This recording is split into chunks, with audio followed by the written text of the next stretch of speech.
오늘 우리에게 주시는 하나님의 말씀은 시편 87편 1절부터 7절입니다. 거룩한 교회 하나님의 영광이라는 제목으로 우리가 하나님의 말씀을 함께 나누겠습니다. 오늘 이 예배와 말씀을 통해서 우리의 마음과 영혼에 말씀하시는 하나님과 교제하고 하나님의 평안과 사랑을 누리는 시간이 되기를 축복합니다. 아멘. 오늘 우리가 읽은 시편 87편은 이제 고라 자손의 시입니다. 그리고 또한 고라 자손의 노래라고도 되어 있습니다. 아마 이 시는 절기 때에 하나님 앞에 나오면서 부른 시 중에 하나로 우리가 생각을 할 수 있을 것입니다. 이 시편 3권이 이 절기 때에 불려지는 찬양들을 모아놓은 그런 이제 모음집 중에 하나이기 때문에 우리가 또 그렇게 생각을 할 수가 있을 것 같아요. 이 시편 87편은 시온의 영광을 노래하는 찬양시로 우리에게 알려져 있습니다. 시온의 영광. 시온이라고 하면은 예루살렘을 말하는 거죠. 예루살렘의 영광을 노래하는 그러한 찬양시입니다. 지금은 그 예루살렘이 더 이상 거룩한 산이 아니게 되는 거죠. 근데 과거에 그곳에는 하나님의 성전이 있었기 때문에 거기는 거룩한 산이라고 불려졌습니다. 바로 거기에 거룩한 산에 있는 하나님의 집, 하나님이 거하시는 집으로서 그 도시를, 그 산을 이제 노래하고 있는 그런 시입니다. 우리 입장에서 볼 때 이 시편은요, 하나님께서 이루어 가실 영적인 시온성, 교회라고 할 수도 있고 또한 하나님의 나라라고 할 수도 있겠죠. 하나님의 집으로서의 장소, 하나님의 집으로서의 하나님의 통치하시는 영역으로서의 시온, 그 시온의 축복을 노래하는 것으로 우리는 받아들일 수가 있습니다. 하나님 입장에서 볼 때는 이 시편은 시온성을 어떤 세상의 영적인 근원으로 만드시려고 하는 하나님의 의지가 담겨있는 그런 노래라고 말할 수 있을 것입니다. 하나님께서 온 세계에 복음을 전파하고 온 세계에 하나님의 택한 자들을 구원하시려고 하는 계획을 갖고 계셔요. 바로 그 계획을 이루시기 위해서 시온이라고 하는 한 곳을 정하시고 그곳에서부터 온 세계에 하나님의 일들을 나타내시겠다라고 하는 그런 의지가 담겨 있는 그런 노래로 생각하는 거죠. 이 시온은요, 오늘 본문의 말씀을 보면 하나님에 의해서 태어난 곳이 시온입니다. 하나님에 의해서 태어났죠. 그리고 또한 모든 나라는 이 시온에 의해서 태어나게 될 것이라고 이야기를 하고 있습니다. 하나님은 시온을 태어나게 하셨고 하나님은 또한 시온을 통해서 온 세계를 태어나게 하실 것이다. 이것이 이 시편 87편에 담겨져 있는 내용이고 담겨져 있는 메시지인 것입니다. 이것은 나를 향한 그리고 세계를 향한 그리고 하나님의 사랑으로 말미암아 이루어져 갈 하나님의 비전을 보여주는 그런 모습이라고 할 수 있습니다. 하나님은 사랑을 가지고 그 일들을 만들어 가시죠. 그러니까 오늘 우리가 하나님의 사랑의 풍성함을 알고 맛보고 누리며 하나님의 영광을 맛보는 그런 시간이 돼야 될 것입니다. 나를 세우시는 하나님께서 또한 나를 통해서 온 세계를 세워 가시기를 원하시는 그러한 노래로 우리가 또 이 시편 87편을 읽어 나갈 수가 있을 것입니다. 1절을 우리가 보겠습니다. 1절부터 3절까지 볼게요. 그의 터전이 성산에 있으며 여호와께서 야곱의 모든 거처보다 시온의 문들을 사랑하시는도다. 하나님의 성이여 너를 가리켜 영광스럽다 말하는도다. 셀라라고 했습니다. 자, 시온이라는 곳은 어느 곳입니까? 시온은 무엇입니까? 그의 터전이라고 했어요. 하나님의 터전입니다. 하나님의 터전인데 거기가 성산에 있으며 라고 했어요. 성산, 거룩한 산입니다. 거룩한 산, 홀리 마운틴이라고 해야 될까요? 거룩한 산. 하나님이 세우신 터전이 거룩한 산에 있습니다. 그곳이 바로 시온이죠. 바로 그 시온은 예루살렘을 말하는 거예요. 구약에는 예루살렘이라고 우리는 읽을 수가 있죠. 지금 우리가 어떻게 읽어야 될까요? 지금도 예루살렘은 아니죠. 지금은 영적 예루살렘, 우리가 이렇게 생각을 해야 될 것입니다. 영적 예루살렘입니다. 갈라디아서를 보면은 이제 바울이 위에 있는 예루살렘이 곧 우리의 어머니다 이런 표현을 쓰거든요. 그러니까 이제 과거에는 예루살렘에 하나님의 성전이 있었지만 이제 그 성전은 예수님으로 인해서 이제 무너졌죠. 예수님은 몸으로써 성전을 다시 세우셔요. 그리고 우리의 몸을 성전 삼아서 우리에게 임재하여 주시죠. 그래서 우리가 곧 시온이 됩니다. 우리가 곧 영적 예루살렘이 될 수 있죠. 내 자신이요. 그리고 또한 영원한 미래에 하나님이 이루실 예루살렘, 저 위에 있는 하나님의 나라를 또 우리가 바라보면서 이것을 우리가 생각할 수가 있는 것입니다. 구약의 성전은 하나님의 집이었습니다. 구약의 성전은 하나님의 집이었어요. 예루살렘에 성전이 있었고 거기는 하나님이 집이 있는 곳이에요. 사실 하나님은 편재하셔서 어디에나 계시는 분이시지만 구약 때에는 자기 백성을 위해서 한 장소를 정하시고 그곳에 임재하셔서 이스라엘을 만나 주셨어요. 그곳이 바로 성전이었습니다. 하나님은 그 성전에서 만나 주시는데요. 특별히 그곳에서도 구별된 공간으로 지성소라는 것을 정하셨습니다. 그리고 거기에서 1년에 딱 한 번 속죄일에 대속죄일에 대제사장을 만나 주셨습니다. 이스라엘을 대표하여 대제사장이 나오게 되고 하나님이 거기서 만나 주시게 되죠. 그런데 지금은 예수님께서 예언하신 대로 예루살렘 성전은 파괴되어서 없습니다. 그곳에는 이제 모스크 같은 게 세워져 있다고 하죠.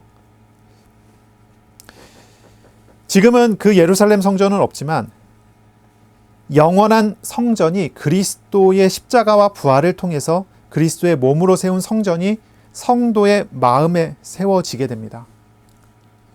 예전에 이스라엘은 하나님을 만나기 위해서 성전으로 나아가야 됐어요. 그렇게 갔어도 직접 만나지 못하고 대제사장이 하나님을 만나러 들어가고 다른 사람들은 그 뒤에서 기다리고 있어야 됐죠. 그런데 예수님의 십자가의 사건이 바꿨습니다. 지성소를 가로막고 있는 천막을 커튼을 위에서부터 아래로 쫙 갈라버려요. 하나님과 사람 사이에 가로막힌 담을 그리스도의 십자가가 갈라버립니다. 그리고 예수 그리스도를 영접하여 믿은 어느 사람에게나 하나님이 그 사람의 마음을 집으로 삼아 들어오시게 됩니다. 고린도전서 3장 16절의 말씀이죠. 너희가 하나님의 성전인 것과 하나님의 성령이 너희 속에 거하시는 것을 알지 못하느냐라고 말하고 있습니다. 하나님의 집이 우리 마음이 되어진 것이고 우리의 삶이 되어지는 것이죠. 과거에 있었던 시온에 있었던 성전은요, 임시적인 장소였어요. 임시적인 장소예요. 모형과 예표로서의 성전입니다. 모형과 예표예요. 진짜 하나님의 나라를 사람들에게 가르치기 위한 하나의 모형입니다. 진짜 하나님의 나라, 하나님의 집을 보여주기 위한 하나의 모형입니다. 그리고 그 실체는 그리스도로 말미암아 우리 가운데 이루어지는 거예요. 과거 성전에서는 제사들이 이루어졌습니다. 이 제사들은 메시아 십자가의 한 예표로서 이루어진 제사들이었습니다. 이스라엘은 하나님을 만나기 위해서 자신의 죄를 대신 짊어져 죽는 제물이 필요하다는 사실을 거기에서 보았습니다. 그리고 우리의 죄를 대신 짊어지시는 그리스도를 바라보게 만들었어요. 그러한 역할이 성전에서 이루어졌던 제사랍니다. 그런 것입니다. 성전의 역할은 하나님께 예배하는 것이고 하나님께 예배하기 위해서 필수적으로 그들은 피의 제사를 거쳐야 했던 것입니다. 그것은 모두가 다 모형이었고 임시적인 것이었죠. 그런데 실체 되신 그리스도께서 제물로서 우리 가운데 오셨고 그분은 십자가에서 우리를 다 짊어지시고 죽으시고 부활하심으로 우리가 참으로 하나님을 만날 수 있는 길을 문을 열어주신 것입니다. 사실 이제 구약의 짐승의 피제사로서는 구원을 얻지를 못해요. 구약의 피제사로서는 구원을 얻지 못하고 죄사함을 얻지 못합니다. 이것이 너무나 사실 당연한 건데 사람들이 자꾸 여기에서 이제 착각을 하는 경우들이 있는 것 같아요. 사람의 죄를 대신하려면 사람 같은 존재여야 합니다. 근데 짐승들이 사람을 대신할 수가 없어요. 그리고 또한 사람의 죄를 대신하기 위해서는 흠이 없어야 합니다. 그런데 세상에는 흠이 없는 짐승은 존재하지가 않습니다. 그것들은 전부 모형과 예표에 불과한 것들이에요. 그건 모두 우리의 죄를 짊어지시는 그리스도를 예표한 것들이었을 뿐입니다. 우리가 정말 정확하게 봐야 돼요. 과거의 예루살렘 성전이라고 하는 곳은 모형이에요. 실체를 보여주기 위한 모형. 그리고 거기에서 이루어졌었던 거룩한 제사들이라고 하는 것들도 전부 모형입니다. 그리스도의 우리를 짊어지시는 그 희생을 바라보게 하는 모형. 그리고 우리는 지금 실체 대신 그리스도를 만났습니다. 영접했습니다. 바로 실체 대신 그리스도로 말미암아 우리는 하나님을 만나게 됐고 진짜 예배할 수 있는 은혜를 경험하게 된 것입니다. 이게 굉장히 중요한 사실입니다. 이것이 굉장히 중요한 사실이에요. 과거의 성전은 무너져 버렸습니다. 그리고 이제는 그리스도의 몸으로 세운 참 성전이 세워졌어요. 그리스도는 임시적인 성전을 넘어서 하나님께서 영원히 거하는 집으로서 믿는 자의 마음에 참 성전을 세우셨고 그와 동행하시고 떠나지 않으시고 그리고 궁극적으로는 우리를 저 영원한 하늘의 영광스러운 하나님의 나라로 우리를 인도해 가십니다. 견인해 가십니다. 그것이 우리가 성전된 어떤 내용을 설명을 하는 것입니다. 분명히 이 본문의 시온은요, 장소를 말하고 있는 것은 사실입니다.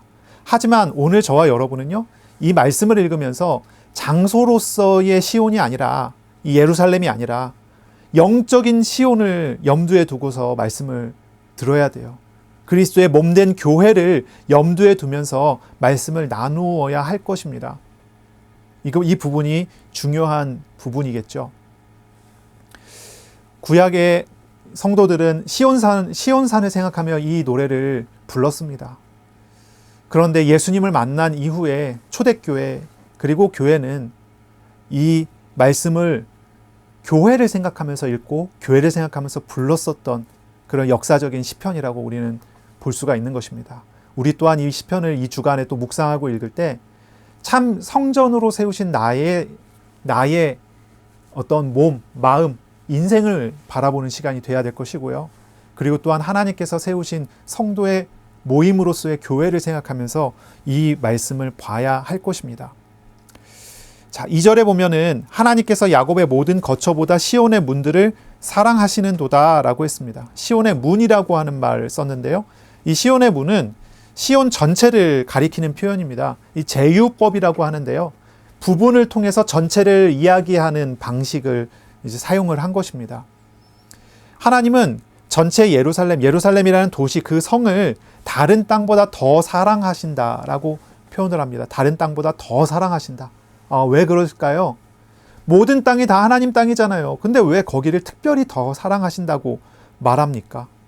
3절에 보면 이렇게까지 이야기합니다. 하나님의 성이여 라고 합니다. 시온성을 하나님의 성이라고 합니다. 하나님의 소유인 성입니다. 그리고 너를 가리켜 영광스럽다 말하는 도다라고 합니다. 하나님은 이 성전을 영광스럽다라고 말을 하고 있습니다. 하나님은 시온을 특별하게 여기세요. 특별하게 여기십니다. 모든 것이 다 하나님의 소유이지만 하나님으로 집으로 삼은 바로 그 땅을 너무나 사랑하시고 거기를 영광스럽다라고 말씀을 하십니다. 자, 우리가 한번 생각해 볼 수 있는 내용입니다. 여러분 자신을 한번 생각해 보세요. 여러분의 마음, 여러분의 삶, 여러분의 생활. 저와 여러분 자기 자신 한번 돌아보세요. 사랑스럽습니까? 여러분 마음이 사랑스럽습니까? 여러분의 삶이 사랑스럽습니까? 또 두 번째, 우리의 마음이, 우리의 삶이 영광스럽게 생각됩니까? 하나님의 영광이 깃들어 있습니까? 내 마음이 사랑스럽다, 내 마음이 영광스럽다라고 이야기할 수 있는 사람은 그렇게 많지 않을 것 같아요. 대부분 그렇지 않을 것입니다. 우리는 우리의 마음이 사실 혼란스럽고 어려운 시절을 많이 보내고 있습니다. 우리 마음이 괴로운 시절을 많이 보내고 있어요. 사람의 마음이 얼마나 조속간에 그렇게 많이 변하는지, 변덕이 참 쉽지가 않죠. 사람이 마음이 그렇지 않습니까? 좋은 걸 보면은 좋기는 하지만 나쁜 걸 봤을 때는 금방 마음이 상해버리지 않습니까? 상처가 건드림 받으면은 아무것도 안 보이잖아요. 그것만 보이잖아요. 사람의 마음이 그렇잖아요. 광야 같아요. 어쩌면 그 광야 같을지 모르겠어요. 그런데 하나님은 거기를 사랑스럽다, 영광스럽다 말씀을 하세요. 실제 예루살렘이 어땠을까요? 실제 예루살렘이 그랬을까요? 예루살렘이라는 곳은 높은 곳에 있는 지역입니다. 높아요. 높습니다. 산속에 있는 도시예요. 산속에 있는 도시입니다. 거기가 그렇게 좋은 땅이었을까요? 물이 그렇게 풍성하고 농사가 잘 되고 그런 땅이었을까요? 사실은 그렇지 않았을 거예요. 그런데 하나님은 왜 거기에 예루살렘 성을 만들고 그것을 사랑스럽다라고 이야기하고 영광스럽다고 이야기할까요? 우리가 이런 생각을 좀 해봐야 돼요. 이런 생각을 해봐야 됩니다. 하나님께서 그것을 특별하게 여기시는 것은 그것이 정말 특별하기 때문이 아니에요. 하나님이 사랑하는 사람들을 그곳에서 만나 주시기 때문에 거기가 특별해졌던 거예요. 그래서 거기가 사랑스러워졌던 거예요. 우리의 마음도 우리의 삶도 사실은 어떤 면에서는 광야와 같을지 모르겠어요. 그런데 하나님은 사랑스럽다라고 이야기하고 하나님의 영광이 거기에 깃든다고 말을 합니다. 그 이유는 다른 것이 아닙니다. 하나님이 우리를 사랑하셔서 우리에게 오셔서 우리와 함께하기를 작정하셨기 때문입니다. 그렇다면 광야와 같은 곳이라 할지라도 거기는 하나님의 나라처럼 변화가 되는 것입니다. 실제로 광야처럼 경험이 될지라도 그 속에서는 하나님이 준비하신 곳과 예비하신 생수와 만나를 먹는 장소로 우리가 경험하게 되어질 수 있는 것이죠. 과거의 로마 교회에서는 지금도 마찬가지예요. 이스라엘 땅을 성지라고 불렀습니다. 성지. 그래서 성지순례라는 말을 아시죠? 성지순례라는 말을 했어요. 원래 우리 개신교에서는 성지순례라는 단어를 쓰면 안 되죠. 왜냐하면 거기는 홀리랜드, 거룩한 땅이 아니거든요. 근데 카톨릭에서는 거기에 거룩한 땅이라고 불렀어요. 왜냐하면 거기는 그리스도께서 오신 곳이고 그리스도께서 승천하신 곳이잖아요. 그러니 거기가 거룩한 땅이래요. 그래서 뭐라고 하냐면 그곳에 다녀오면 특별한 은총을 받는다고 생각을 했고 그렇게 가르쳤다는 거예요. 거룩한 곳에 머물고 있다면 분명히 어떤 영적인 유익을 얻는다고 생각을 해요. 거기는 거룩한 땅이라는 거예요.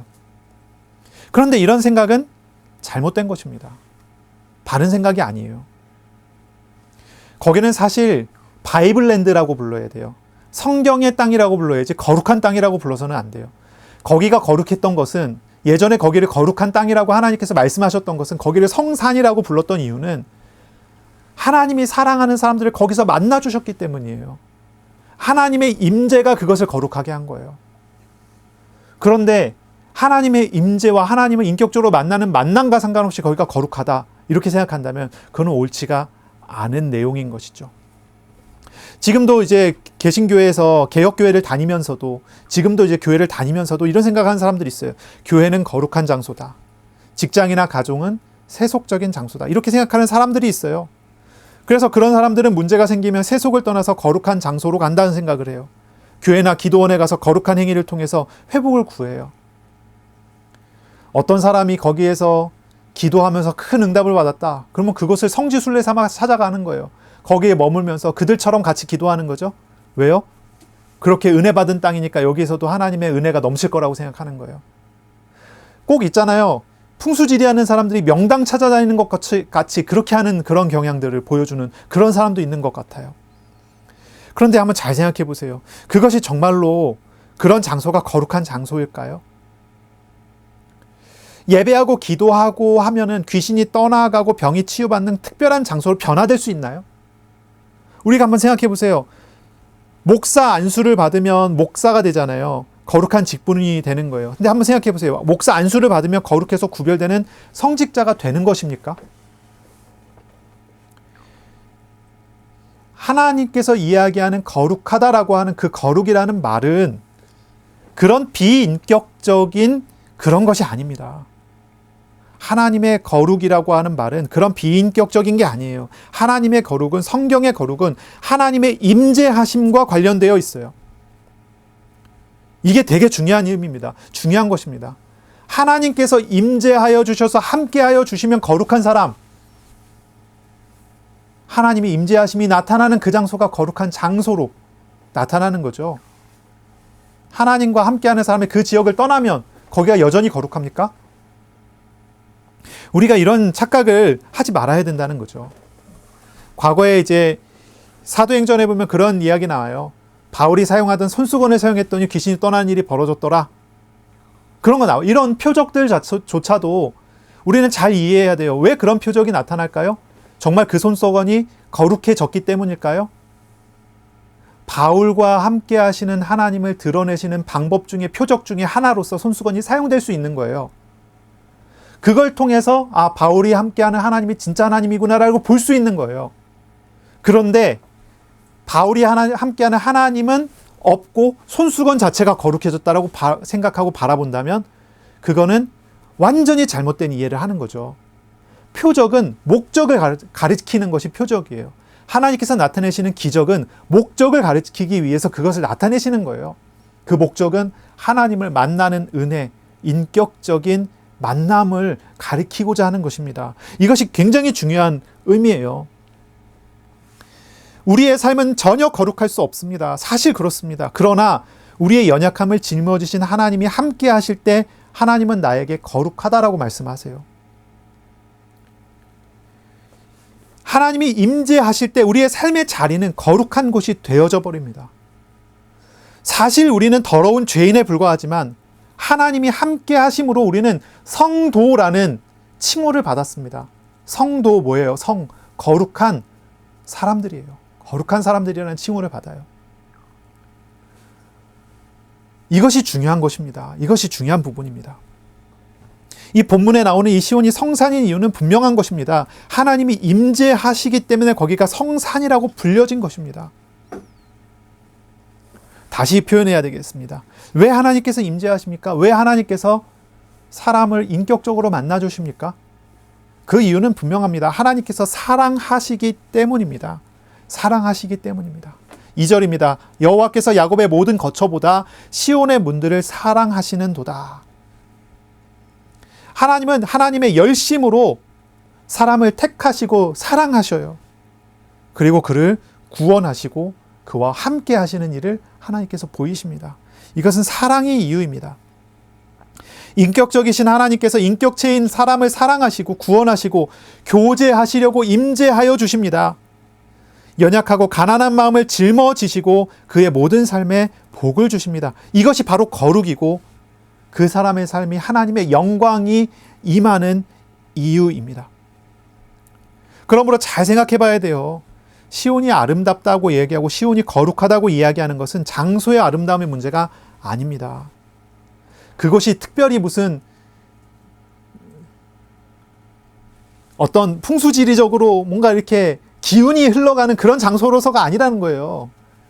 그 땅이 아름답고 영광된 것은 주님께서 희생하시고 만나주시는 곳이기에 그곳이 거룩한 것입니다. 그런데 지금 시온은 어떻습니까? 지금 시온은 아름답습니까? 하나님이 그곳을 떠나셨습니다. 그곳은 더 이상 거룩한 전이 아닙니다. 오직 예수님을 영접하여 하나님의 임재가 있는 사람의 마음이 거룩한 곳, 곧 성전이 됩니다. 주의 이름으로 모이는 공동체의 모임이 거룩한 모임, 곧 교회가 되는 것입니다. 하나님은 사랑하는 자에게 복을 주시고 그 삶과 장소를 영광되게 만드시는 하나님이십니다. 이것을 이 주간에 좀 묵상하면서 알아가는 그런 시간이 돼야 되겠습니다. 나는 정말 어떤 사람입니까? 황폐한 땅 같으나 그러나 주님은 나를 거룩하다 말씀하십니다. 나의 삶은 어떻습니까? 나의 삶은 치열한 정글과 같은 그런 삶을 살아가고 있습니까? 그러나 하나님은 말씀하시기를 내가 함께하니 그곳은 거룩하다라고 말하는 것입니다. 거룩한 곳, 영광된 곳은 다른 것이 아닙니다. 하나님이 동행하는 곳, 그것이 거룩한 곳입니다. 사망이 가득한 곳이지만 생명이 풍성하게 누려지게 만드는 그런 장소는 하나님이 함께 하실 때 이루어지는 그런 일들입니다.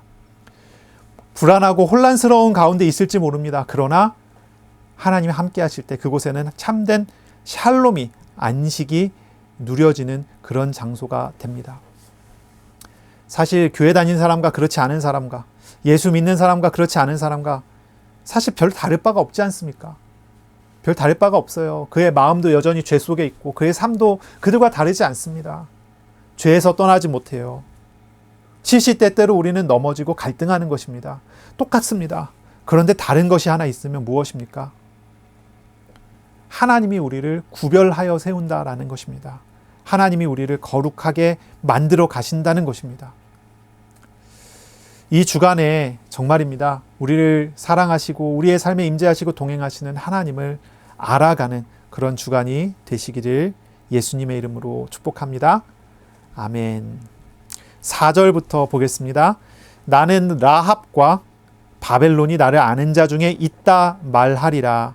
보라, 블레셋과 두로와 구스여 이것들도 거기서 났다 하리로다. 시온에 대하여 말하기를 이 사람 저 사람이 거기서 났다 말하리니 지존자가 친히 시온을 세우리라 하는도다.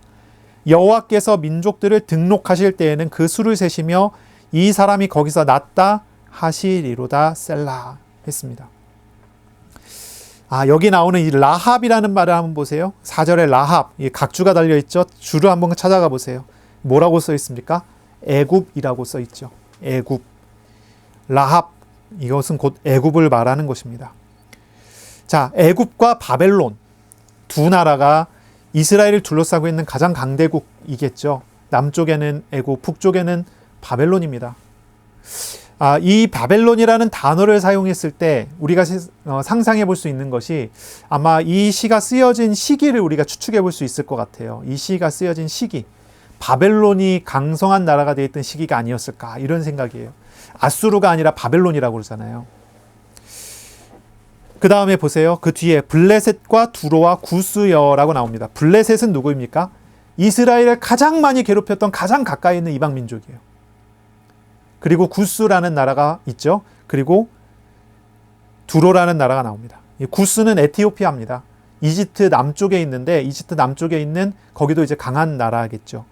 아마 이 5개 나라, 라합과 바벨론, 블레셋, 두로, 구스, 이 5개 나라를 인용을 하는데, 이것은 아마 이 시가 쓰여진 당시에 가장 강성한 나라들 주변에 있는 대표적인 나라를 표현하는 그런 표현으로 우리가 생각을 할 수가 있을 것 같아요. 이 5개 나라를 표현하면서 뭐라고 하냐면 이렇게 이야기합니다. 이들이 나를 아는 자 중에 있다라고 말합니다. 나는 하나님이죠. 하나님을 아는 자 중에 있다. 안다라고 하는 표현을 생각해 보면요. 안다라는 표현은 이제 히브리어 야다를 표현한대요. 이것은 그냥 하는 게 아니에요. 라합과 바벨론이 하나님을 예배하는 자가 됐다. 하나님의 백성이 됐다. 이런 표현으로 우리가 읽을 수 있어요. 그리고 또한 두 번째, 블레셋과 두로와 구스여 이것들도 거기서 났다라고 합니다. 났다, 태어났다.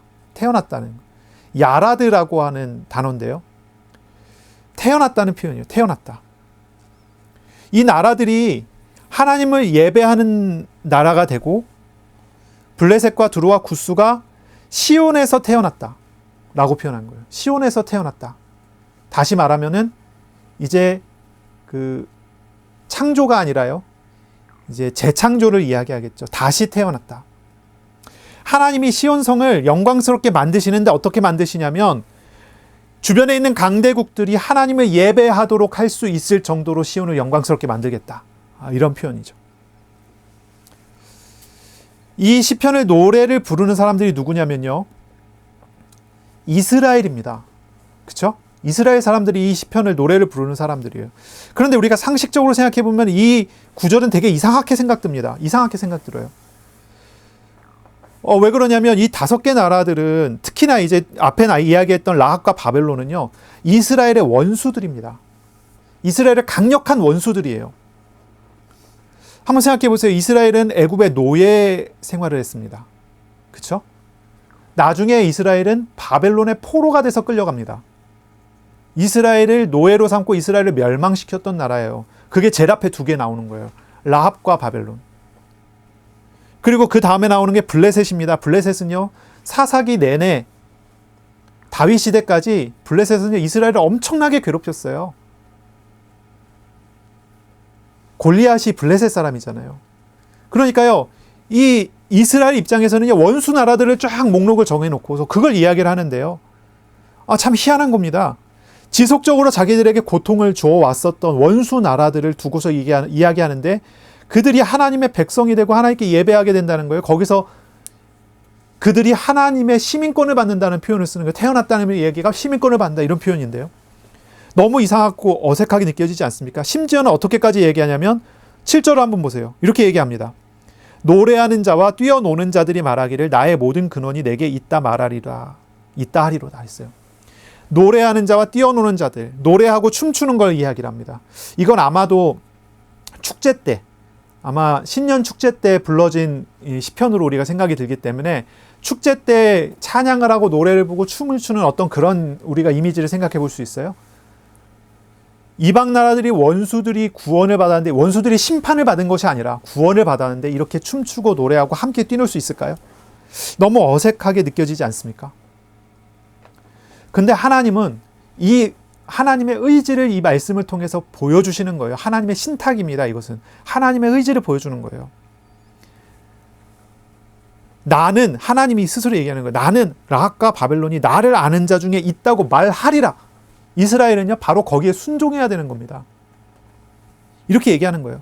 블레셋과 두로와 구스여 이것들도 거기서 시온에서 났다고 하리라. 이스라엘은 그렇게 말해야 합니다.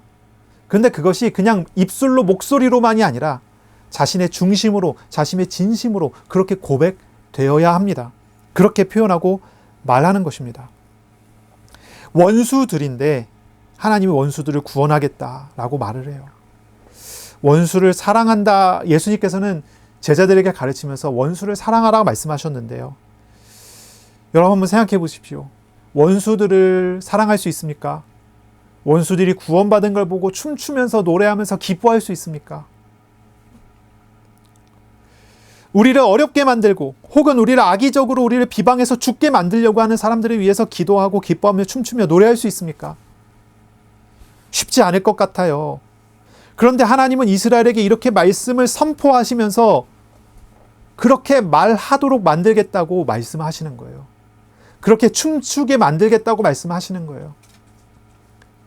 애굽에 비하면 보잘것없는 땅이 예루살렘이에요. 바벨론에 비하면 정말 보잘것없는 지역이 시온입니다. 애굽은 엄청난 농사가 가능한 아주 기름지고 좋은 땅이잖아요. 거기에 세계 고대 문명이 거기서 일어났잖아요. 바벨로니아도 마찬가지입니다. 메소포타미아예요. 강 사이의 땅입니다. 거기에서 엄청난 농사가 일어났고 거기서 문명이 일어났었던 그런 곳이에요. 사람들은 그곳으로 가야 합니다. 왜냐하면 거기에는 먹을 게 있기 때문에. 거기에는 세력이 있습니다. 나라가 있습니다. 거기에서 가장 먼저 그 지역들에서 좋은 무기들이 나오고 강력한 힘들이 나옵니다. 근데 비교해서 한번 생각해 보세요. 시온은 어떻습니까? 예루살렘은 어떻습니까? 척박한 땅이에요. 비교적으로 너무 척박합니다. 그런데 하나님은 거기를 거룩하다 말씀하시고 거기를 영광된다고 말씀하세요. 바로 여기를 통해서 그 모든 나라들이 하나님께 돌아오겠다고 말씀하세요. 이거 한번 생각해 보십시오. 우리가 원수를 어떻게 사랑할 수 있습니까? 원수와 함께 어떻게 즐거워할 수 있습니까? 어떻게 그것이 가능합니까?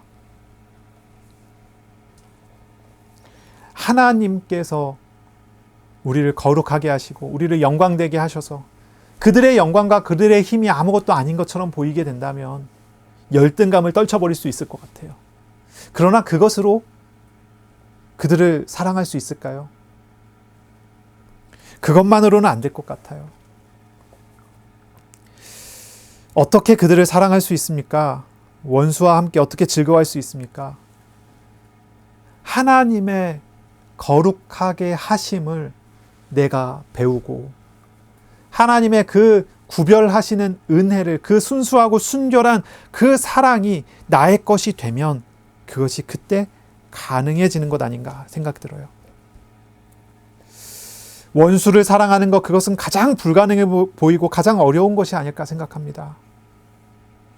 성경은 원수를 사랑하는 것을 사실 인간의 본성적인 힘으로는 불가능하다고 가르치는 것 같아요. 그런데 오직 하나님의 은혜와 성령의 도우심만으로는 가능하다고 또한 가르칩니다. 오직 거룩하고 순결하신 하나님의 마음을 배울 때, 하나님의 사랑이 가득 찰 때, 그때 되어지는 것입니다. 우리가 읽어왔었던 이제 시편의 말씀들을 한번 기억해 볼 필요가 있을 것 같아요. 시편의 기자들을 보면 그들은 가장 먼저 하나님 앞에 자신의 감정을 솔직하게 다 털어놨습니다. 쏟아냈습니다. 억울함도 분노도 원수도 다 하나님 앞에 맡겨버렸습니다. 쏟아냈습니다. 그리고 난 다음에 그들은 하나님의 마음을 경험하는 과정을 겪어갔습니다. 하나님께 마음을 다 쏟아내고 하나님의 마음을 경험하는 것입니다. 하나님의 마음이 무엇인지, 하나님의 그 헤세드가 무엇인지, 하나님의 그 에메트가 무엇인지 하나님의 마음을 경험해요. 그때 마음이 녹아내리는 경험을 합니다. 원수가 더 이상 원수로 보이지 않습니다. 하나님께 다 맡기고 내려놓는 것입니다. 바뀌게 돼요. 근데 거기서 한 발짝 더 나가죠. 하나님께서 바라보고 있는 그 마음이 나의 마음이 돼요. 하나님이 다른 사람을 바라보면서 가지고 계신 그 연민이 나의 연민이 되고 하나님의 사랑이 나의 사랑이 되는 거죠. 이것이 원수를 사랑하게 되어지는 과정이고 모습입니다. 여러분은 이런 기도를 해보셨습니까? 하나님 앞에 다 쏟아내는 경험 해보셨습니까? 하나님 앞에 낱낱이 다 아뢰고 말하고 나의 분노와 나의 어떤 감정들을 다 이야기하는 그런 과정을 해보셨습니까? 그리고 주님의 마음을 경험해 보셨습니까? 우리가 이렇게 기도할 때 시편 기자들이 고백하듯이 우리는 하나님의 마음을, 하나님의 순수한 그 사랑을, 헤세드를 경험하게 됩니다. 죄인인 나를, 하나님과 원수된 나를 짊어지시고 구원하시는 하나님을 경험하게 됩니다. 그때 우리는 원수들을 다 내려놓을 수 있게 되는 것입니다. 내 마음이 아니라 하나님의 마음으로 사람을 보게 됩니다. 그때 하나님의 거룩한 순결한 마음이 우리를 지배할 때가 되고 우리가 그들을 또한 위해서 기도하게 되는 그런 사람들이 되겠죠. 혹시 원수들이 있습니까? 여러분에게 상처를 주는 사람이 있습니까? 그 관계를 바꾸시고 변화시키시는 하나님을 알아가는 그런 주간이 되시기를 바랍니다.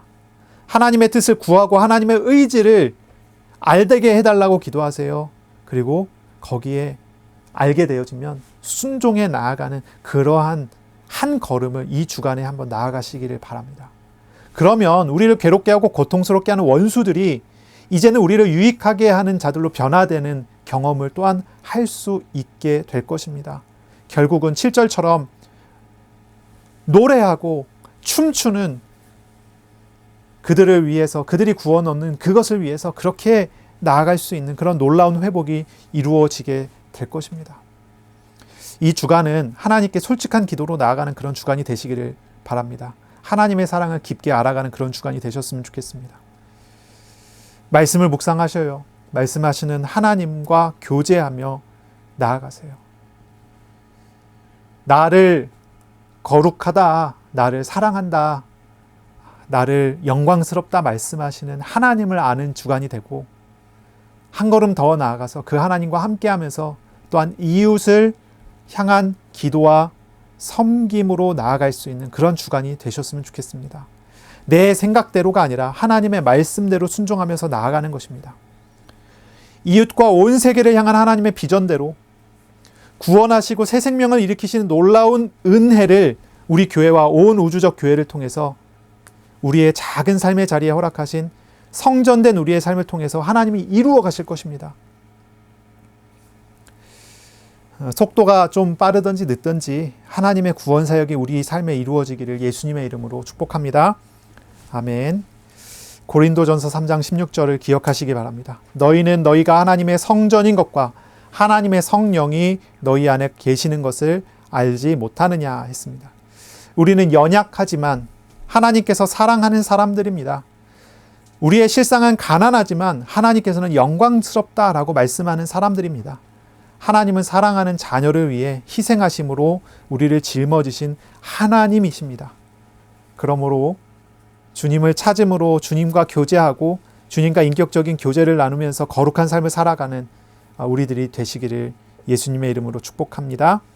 이 주간 말씀 묵상하며 하나님과 동행함으로써 말씀의 성취를 맛보고 즐거워하는 주간이 되시기를 바랍니다. 기도하겠습니다. 하나님 감사합니다. 이 주간에 말씀하시고 또 우리에게 이루실 것을 믿습니다. 말씀하신 대로 우리의 삶에 역사하실 것을 믿습니다. 연약한 우리를 거룩한 성전으로 삼아 주셨습니다. 연약한 우리 교회를 거룩하다라고 말씀하십니다. 이 주간 주님 안에서 거룩함과 영광을 경험하고 누려가는 하나님의 사람들이 될 수 있도록 이 주간 복을 내려주시고 인도하여 주시옵소서. 또한 하나님, 우리의 이웃과 또한 우리의 원수들까지도 기도하고 섬기는 우리들이 될 수 있도록 주님 은혜를 더욱 부어 주시옵소서. 감사합니다. 예수님의 이름으로 기도합니다. 아멘.